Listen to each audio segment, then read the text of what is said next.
Hi అన్న, ఎలా ఉన్నారు? All the intermediate first year students, results వచ్చిన తర్వాత మీతో మీ కామెంట్స్కి రిప్లై ఇవ్వడానికి కానీ లేదా మీతో ఇంటరాక్ట్స్ అవ్వడానికి కానీ టైం అయితే కుదరలేదు. కానీ ఎవరైతే బెస్ట్ స్కోర్ని గెయిన్ చేసుకున్నారో ఆల్ ద బెస్ట్. అండ్ ఎవరైతే ఫెయిల్ అయ్యారో 1 or 2 సబ్జెక్ట్స్లో సరైన ప్రిపరేషన్ లేక, సరైన గైడెన్స్ లేక, లేదా మారిన ప్యాటర్న్ అర్థం కాక, లేదా మార్కులు తక్కువ వచ్చినాయో వాళ్ళు సప్లిమెంటరీ అండ్ బెటర్మెంట్ ఎగ్జామ్స్ దానికి ప్రిపేర్ అవుతున్నారు. నోటిఫికేషన్ రిలీజ్ అయింది అండ్ దాంతోపాటు టైం టేబుల్ కూడా మీకు రిలీజ్ అయిపోయింది. మీకు ఎగ్జామ్స్ 21st నుంచి స్టార్ట్ అవుతాయి. అండ్ ఇది మే వచ్చేటప్పటికల్లా మే 21st దగ్గర నుంచి జూన్ 2 దాకా, June 2 last exam chemistry exam ఉంది. దాంతో మీకు ఎగ్జామ్స్ ఎండ్ అయిపోతాయి. రెండోది, ఫస్ట్ టైం టేబుల్ ఎలా అయితే ఇచ్చారో లైక్ ఎంపీసీ బైపీసీ వాళ్ళకి, సిఈసి ఆర్ట్స్ గ్రూప్ వాళ్ళకి సపరేట్ చేసుకుంటూ అలాగే ఈ షెడ్యూల్ కూడా సపరేట్గానే ఇచ్చారు.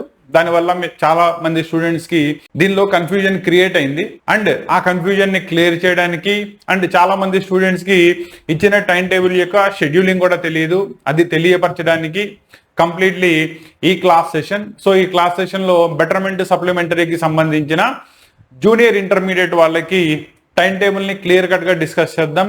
ఏ రోజు ఏ ఎగ్జామ్ వచ్చింది, ప్రిపరేషన్కి ఎంత గ్యాప్ వచ్చింది, అవన్నీ కూడా. దాంతోపాటు చాలామంది స్టూడెంట్స్ నేను so and so subjects supplementary మిగిలిని లేదా so and so subjects betterment రాస్తున్నాను ఇలా అడుగుతున్నారు. అండ్ దానికి సంబంధించిన ఇంపార్టెంట్ క్వశ్చన్స్, గెస్ట్ క్వశ్చన్స్ ఇవ్వమని చెప్పి నో ఈసారి బెటర్మెంట్ అంటే ఏంటంటే ఫస్ట్ అటెంప్ట్లో తక్కువ వచ్చినాయి కాబట్టి సెకండ్ అటెంప్ట్లో 100% స్కోర్ చేసుకోవడానికి ట్రై చేస్తారు. కాబట్టి అదే ఉద్దేశంతో సప్లిమెంటరీ కానీ బెటర్మెంట్ కానీ మీకు చాప్టర్ వైజ్ ఈసారి main concepts, main important questions ఏవి ప్రిపేర్ అవ్వాలి అని తెలియజేసుకుంటూ నెక్స్ట్ క్లాస్ సెషన్స్లో చాప్టర్ వైజ్ ప్రతి సబ్జెక్ట్కి సంబంధించిన క్వశ్చన్స్ అన్ని పెడతాను. అవన్నీ కూడా most important guessed questions only, కాబట్టి జాగ్రత్తగా చూసుకోండి. దీంతో పాటు చాలా మంది స్టూడెంట్స్ మాకు సబ్జెక్ట్ గ్యాప్ ఉంది, మీరు క్వశ్చన్స్ అయితే సప్లై చేశారు కానీ వాటి యొక్క ఆన్సర్ ఎలా చేయాలి, ఎలా రిప్రజెంట్ చేయాలి, సో దట్ నేను ఫుల్ మార్క్స్ని గెయిన్ చేసుకోవడానికి, కాబట్టి క్లాసెస్ కూడా టీచ్ చేయండి సార్ ఇలా అడగడంతో వాటికి సంబంధించిన కంప్లీట్ క్లాస్ కూడా అంటే కంప్లీట్ ఎక్స్ప్లెనేషన్తో పాటు వీడియోస్ అన్నీ కూడా మీకు అప్లోడ్ చేయడం జరుగుతుంది. కాబట్టి ఛానల్తో డైరెక్ట్గా టచ్లో ఉండండి. రెండోది, ఈ రోజు సెషన్ వచ్చేటప్పటికల్లా it is a complete dedication for the time table యొక్క షెడ్యూల్. అండ్ మీకు నార్మల్లీ బోర్డు వాడిచ్చిన టైం టేబుల్ కనుక తీసుకున్నట్టయితే ఇది బోర్డు వాడిచ్చిన టైం టేబుల్, సబ్జెక్ట్స్ అన్నిటికీ కలిపి షెడ్యూలింగ్ మొత్తం ఒకేసారి ఇచ్చేశాడు. ఇది కన్ఫ్యూజన్ లేకుండా ఎంపీసీ గ్రూప్ అయితే ఎంపీసీ వాళ్ళకి, బైపీసీ గ్రూప్ అయితే బైపీసీ వాళ్ళకి సపరేట్గా టైం టేబుల్ని మీ టైమింగ్ ఏ రోజున మీకు ఏ ఎగ్జామ్స్ వచ్చినాయి సపరేట్ చేసి ఇక్కడ డిస్కస్ చేస్తాను. ఎంపీసీ వాళ్ళకి విడిగా, బైపీసీ వాళ్ళకి విడిగా. ఓకేనా? ఎంపీసీ బైపీసీ ఎక్కడ వేరియేషన్ వస్తుంది, మీకు బయాలజీ దగ్గర తేడా వస్తుంది అవునా. రిమైనింగ్ సబ్జెక్ట్స్ అన్నీ కూడా సేమ్ ఉంటాయి కాబట్టి టైం టేబుల్ షెడ్యూల్ని ఒకసారి జాగ్రత్తగా చూసుకోండి. క్లియరా? అండ్ మళ్ళీ చెప్తున్నాను, ఎగ్జామ్స్ వచ్చేటప్పటికల్లా మీకు రేపు 21st నుంచి స్టార్ట్ అవుతున్నాయి. జూనియర్ ఇంటర్మీడియట్ వాళ్ళకి, ఫస్ట్ ఇయర్ వాళ్ళకి మార్నింగ్ సెషన్లో ఎగ్జామ్ ఉంటుంది, వేరే సెకండ్ ఇయర్ వాళ్ళకి ఆఫ్టర్నూన్ సెషన్లో ఎగ్జామ్ ఉంటుంది. ఓకేనా? మీరు ఒకసారి కనుక చూసుకున్నట్టయితే ఫర్ ద ఫస్ట్ ఇయర్ వచ్చేటప్పటికల్లా 4 సెషన్, దట్ ఈస్ 9 కాడి నుంచి 12 దాకా మీకు ఎగ్జామ్ ఉంటే, సెకండ్ ఇయర్ వాళ్ళకి ఆఫ్టర్నూన్ సెషన్ దట్ ఈస్ 2:30 కాడి నుంచి 5:30 దాకా ఎగ్జామ్ డ్యూరేషన్ సేమ్ ఉంటుంది. 3 hours పాటు ఎగ్జామ్ని కండక్ట్ చేయడం జరుగుతుంది. క్లియరా? సో దీనిలో కన్ఫ్యూజన్ లేకుండా ఈ రోజు మన డిస్కషన్ జూనియర్ ఇంటర్మీడియట్ వాళ్ళకి ఎంపీసీ బైపీసీకి సంబంధించిన గ్రూప్స్ యొక్క టైం టేబుల్ని క్లియర్ కట్గా డిస్కస్ చేస్తాను. చూడండి. నా ఫస్ట్ ఇది వచ్చేటప్పటికల్లా ఎంపీసీ వాళ్ళకి కానీ బైపీసీ వాళ్ళకి కానీ మ్యాథ్స్ ఒక షెడ్యూలింగ్లో మాత్రమే తేడా ఉంటుంది, మిగతా సేమ్ ఉంటుంది. సో జాగ్రత్తగా చూసుకోండి. మీ ఎగ్జామ్స్ వచ్చేటప్పటికల్లా 21st నుంచి స్టార్ట్ అవుతాయి. Second that is May 21st నుంచి జూన్ 2తో మీకు ఎగ్జామ్స్ అయిపోతాయి. అండ్ దీంట్లో ఫస్ట్ డే ఎగ్జామ్ కనుక తీసుకున్నట్టయితే 21st దట్ ఈస్ థర్స్డే, గురువారం రోజు సాంస్క్రిట్ ఎగ్జామ్ ఉంటుంది. రెండోది ఇమ్మీడియట్లీ నెక్స్ట్ డే, మధ్యలో గ్యాప్ ఏం రాలేదు, 22nd ఫ్రైడే రోజు మీకు ఇంగ్లీష్ ఎగ్జామ్ ఉంటుంది. ఓకేనా? రెండోది, ఇక్కడ సాంస్క్రిట్ కానీ ఇంగ్లీష్ కానీ సప్లిమెంటరీ పడితే కనుక ఛాన్స్ లేదు, బెటర్మెంట్ స్టూడెంట్ అయితే కనుక ఒక పాయింట్ జాగ్రత్తగా గుర్తుపెట్టుకోండి. మీరు రెండు రాయాలా, రెండిట్లో ఏది రాయాలి అనే దాన్ని ఎలా సెలెక్ట్ చేసుకుంటారంటే, దేనిలో అయితే మార్జినల్ డిఫరెన్స్ ఎక్కువ ఉందో చూసుకోండి. ఓకే, సాంస్క్రిట్, ఇంగ్లీష్ రెండు 100 మార్కులకి పేపర్ కండక్ట్ చేయడం జరుగుతుంది. నీకు ఎన్ని మార్క్స్ వచ్చినాయి అర్థమైందా? ఫర్ అన్ ఎగ్జాంపుల్, నీకు సాంస్క్రిట్లో 90 మార్కులు వచ్చినాయి, ఇంగ్లీష్లో 95 మార్కులు వచ్చినాయి. రెండిట్లో ఏ సెలెక్ట్ చేసుకుంటావు? సాంస్క్రిట్ని సెలెక్ట్ చేసుకో. సో దట్ మార్జిన్ 10 మార్కులు ఉన్నాయి. అవి 10 కనుక గెయిన్ చేసుకున్నట్టయితే నువ్వు బెటర్మెంట్ రాసినందుకు ఉపయోగం ఉంటుంది అండ్ మార్క్స్ కూడా పెరిగే ఛాన్స్ ఉంటుంది వెన్ కంపేర్ టు ఇంగ్లీష్. ఎందుకంటే నువ్వు ఇంగ్లీష్ ఎంత పర్ఫెక్ట్లీ రాసినా కూడా గ్రామర్ మిస్టేక్స్ ఇవి అన్నీ పోయి 95 to 97 మాత్రమే మాక్సిమం మార్క్స్ వస్తాయి. క్లారిటీ వచ్చిందా? ఇలా 10% మార్క్స్ గెయిన్ చేసుకోవడానికి మార్జిన్ మధ్యలో గ్యాప్ ఎక్కువ ఉందో, రెండోది ఏదైతే నువ్వు ఈ మధ్యలో ఉన్న 1 month గ్యాప్లో కంప్లీట్ చేయగలను అనుకుంటావో వితౌట్ ఎనీ ప్రెషర్, అంటే మళ్ళీ సబ్జెక్ట్స్ అన్ని సెలెక్ట్ చేసుకొని టెన్షన్ పడి ఎందులోనూ మార్క్స్ గెయిన్ చేసుకోకుండా, ఎందులోనూ ఎన్హాన్స్ ఆఫ్ మార్క్స్ రాకుండా అనవసరంగా లాస్ అయ్యే దాంతో కంపేర్ చేసుకున్నట్టయితే నువ్వు సెలెక్ట్ చేసుకున్న ఏ సబ్జెక్ట్స్ అయితే సెలెక్ట్ చేసుకుంటావో ఓకేనా, దానిలో మాక్సిమం మార్క్స్ గెయిన్ చేసుకునే విధంగా బెటర్మెంట్ దానికి సెలెక్ట్ చేసుకో. రెండోది మ్యాథ్స్, ఫిజిక్స్, కెమిస్ట్రీ ఈ 3 కనుక ఎవరికైనా మార్క్స్ తక్కువ వచ్చుంటే 3 కంపల్సరీ సెలెక్ట్ చేసుకోండి. ఎందుకంటే ఇవి 3 కూడా గ్రామర్ మిస్టేక్స్ ఏమి మార్క్స్ తీయరు, 10% మార్క్స్ గెయిన్ చేసుకునే ఛాన్స్ ఉంటాయి. కాబట్టి ఎవరికైనా మ్యాథ్స్లో కానీ, ఫిజిక్స్లో కానీ, కెమిస్ట్రీలో కానీ మార్క్స్ కానీ తగ్గినట్టయితే కంపల్సరీగా దానికి బెటర్మెంట్ ఆప్షన్ కింద తీసుకోండి. రెండోది లాంగ్వేజ్, దానికి చెప్పాను దేనిలో అయితే మార్జినల్ డిఫరెన్స్ ఎక్కువ ఉంటుందో దాన్ని సెలెక్ట్ చేసుకోండి అని చెప్పి. ఓకేనా, దాన్ని జాగ్రత్తగా గుర్తుపెట్టుకోండి. అండ్ ఇక్కడ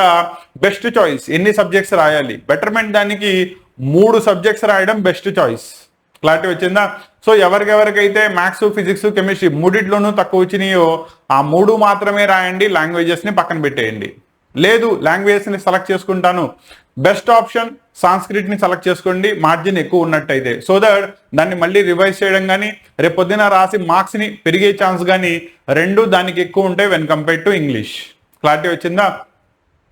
లేదు నాకు ఒక లాంగ్వేజ్ రాయాలి, 2 మెయిన్ సబ్జెక్ట్స్ రాయాలి, దేంట్లో తక్కువ వచ్చినాయో వాటిని సెలెక్ట్ చేసుకో, కరస్పాండింగ్లీ లాంగ్వేజ్ని సెలెక్ట్ చేసుకో, ప్రాబ్లం ఏం లేదు.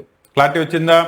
రెండోది main subjects, that is maths కనుక తీసుకున్నట్టయితే 22న ఇంగ్లీష్ రాసిన తర్వాత మళ్ళీ నీకు 25న మ్యాథ్స్ ఉంటుంది. అంటే 23rd, 24th 2 days నీకు ప్రిపరేషన్కి టైం మిగులుతుంది. 25వ తేదీ మండే రోజు మ్యాథ్స్ ఎగ్జామ్ రాయాల్సి వస్తుంది. నెక్స్ట్ మ్యాథ్స్ ఎగ్జామ్ అయిపోయిన తర్వాత 26, 27, 28, 29 4 days మధ్యలో ప్రిపరేషన్ గ్యాప్ వస్తుంది.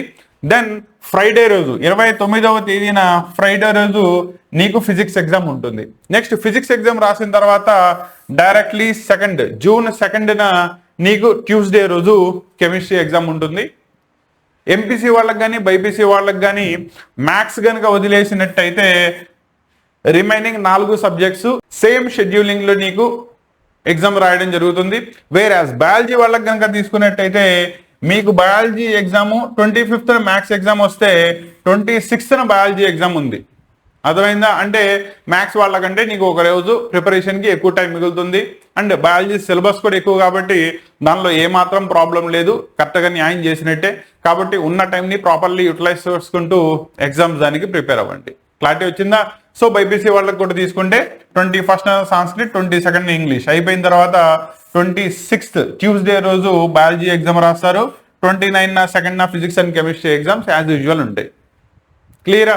రెండోది దీనికి సంబంధించిన guest papers already subject wise కాకుండా, దట్ ఈస్ చాప్టర్ వైజ్ కాకుండా cumulatively first and second guest పేపర్స్ని మీకు ఇంతకు ముందు బోర్డ్ ఎగ్జామ్ దానికి ఫస్ట్ టైం ప్రిపేర్ అవుతున్నప్పుడు ఆల్రెడీ ఇచ్చాను. దానికి సంబంధించిన వీడియోస్ అన్నీ కూడా మన ఛానల్లో అవైలబుల్ ఉన్నాయి, జూనియర్ ఇంటర్మీడియట్ వాళ్ళకి, సీనియర్ ఇంటర్మీడియట్ వాళ్ళకి.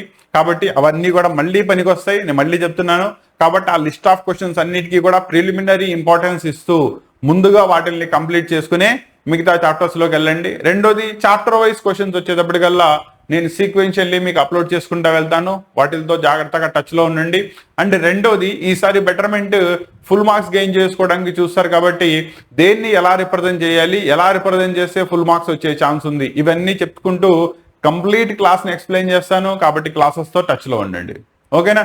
సో ఇది ఫస్ట్ ఇయర్ సెకండ్ ఇయర్ వాళ్ళకి సంబంధించిన complete time table for the betterment and supplementary exams and దానికి సంబంధించిన బెటర్మెంట్ అండ్ సప్లిమెంటరీ వాళ్ళకి సంబంధించిన క్లాసెస్ అన్ని కూడా చెప్పాను కదా యూట్యూబ్ ద్వారా అవైలబుల్ గా ఉంటాయి. వేరే లేదు అంటే గనక ఆఫ్లైన్ ద్వారా, దట్ ఈస్ డైరెక్ట్లీ ఇన్స్టిట్యూట్ కి వచ్చి మన ద్వారా డైరెక్ట్లీ కనుక ప్రిపేర్ అవ్వాలి అనుకుంటే బెటర్మెంట్ అండ్ సప్లిమెంటరీ వాళ్ళకి ఈ టైం పాటు ప్రిపేర్ అవ్వడానికి షార్ట్ టర్మ్ క్లాసెస్ జరుగుతున్నాయి, ఆల్రెడీ స్టార్ట్ అయినాయి. అండ్ ఇంట్రెస్ట్ కనుక ఉన్నట్టయితే మీరు విజయవాడ పోరంకిలో రామానుజన్ అకాడమీకి రీచ్ అవ్వండి, నేను అక్కడే చెప్తాను. కాబట్టి దానికి సంబంధించింది గూగుల్లోకి వెళ్ళి మీరు రామానుజన్ అకాడమీని కనుక టైప్ చేసినట్టయితే దానికి సంబంధించిన డీటెయిల్స్ అన్ని వచ్చేస్తాయి. మీరు దానిలో కాంటాక్ట్ నెంబర్ కూడా ఉంటుంది. అండ్ దీని గురించి ఏమైనా డౌట్స్ ఉన్నట్టయితే కనుక దీనికి సంబంధించిన కాంటాక్ట్ నెంబర్స్ కూడా కింద మీకు డిస్క్రిప్షన్లో ప్రొవైడ్ చేస్తాను. కాబట్టి ఛానల్తో టచ్లో ఉండండి, ఓకేనా? So for these supplementary and betterment exams all the best for your preparation. Sincerely prepare అవ్వండి. ఒకసారి దెబ్బ తగిలింది కదా, ఓకేనా? దెబ్బ తగిలినప్పుడు ఆ తగిలిన దెబ్బ యొక్క నొప్పి నువ్వే బేర్ చేయగలవు, ఎవరో ఎక్స్ప్లెయిన్ చేస్తే రాదు, అవునా? నువ్వు ఎంతైతే నొప్పిని బేర్ చేసావో దానికి డబల్, దానికి ట్రిపుల్ రివర్స్ ఇవ్వండి. అర్థమైందా? నీ ప్రిపరేషన్ ఏంటి, నీ ప్రిపరేషన్లో నువ్వు వన్స్ ప్రాపర్లీ కూర్చుంటే నీ రిజల్ట్ ఎలా వస్తుంది?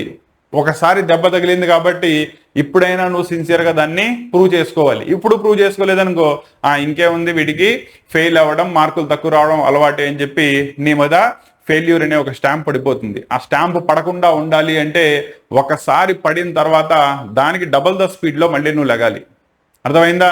కాబట్టి దీన్ని దృష్టిలో పెట్టుకుని ఈ మధ్యలో ఉన్న 1 month టైం గ్యాప్ని అట్లీస్ట్ 1 నిమిషం కూడా, ఓకేనా?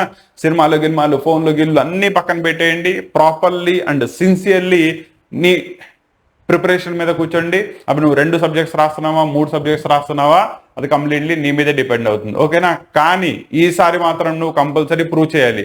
ఇప్పుడు కనుక నీ మార్క్స్ని ఇంప్రూవ్ చేసుకోలేదు, లేదు ఫెయిల్ అయితే వాటిల్లో పాస్ అవ్వలేదు, జస్ట్ పాస్ అవ్వడం ఏంటన్నా, నువ్వు ఫెయిల్ అయ్యావు అంటే ఆ ఫెయిల్ అయిన సబ్జెక్ట్స్లో ఫుల్ మార్క్స్ గెయిన్ చేసుకోవడానికి మళ్ళీ నీకు ఛాన్స్ దొరికినట్టే. ఇది దృష్టిలో పెట్టుకుని మళ్ళీ వాటిల్లో for an example maths subject పోయింది, ఏం చేస్తావు? ఈసారి నేను మ్యాథ్స్ ఎగ్జామ్ రాస్తే 100 out of 100 రావాలి. దీనిలో నా క్యాపబిలిటీ ఏంటి, కెపాసిటీ ఏంటి, వన్స్ నేను చదువుకోవడానికి కూర్చుంటే ఎలా ఉంటుంది నా రిజల్ట్ అనేది నువ్వు చూపించగలగాలి. అప్పుడు నీ పేరెంట్స్ కానీ నీ టీచర్స్ కానీ లేదా నీ చుట్టూ ఉండే నీ ఫ్రెండ్స్ కానీ నీ మీద బిలీఫ్ వస్తుంది, ఓకేనా? లేదు జస్ట్ పాస్ అయ్యావనుకోండి పెద్ద తేడా ఏం లేదు, ఓకేనా? ఏం స్టాంప్ వేస్తారు, వీడికి చదువు అంటేనే ఇంట్రెస్ట్ లేదనే స్టాంప్ పడిపోతుంది.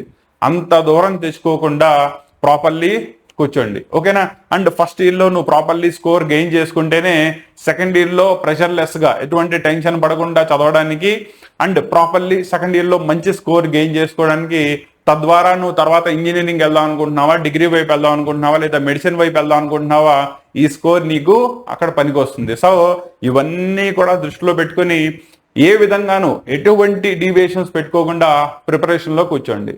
క్లారిటీ వచ్చిందా? All the best for your preparation. దానికి సంబంధించిన ఏ డౌట్ ఉన్నా కూడా తెలుసు కదా, కామెంట్లో తెలియజేయి. లేదు మరి ఏమైనా డౌట్ ఉంటే కనుక మన వాట్సాప్ గ్రూప్ ఆల్రెడీ ఉంది అండ్ ఇండివిజువల్లీ కూడా నీకు నెంబర్ని ప్రొవైడ్ చేశాను, దానిలో వాట్సాప్ ద్వారా మెసేజ్ని డెలివర్ చేయి.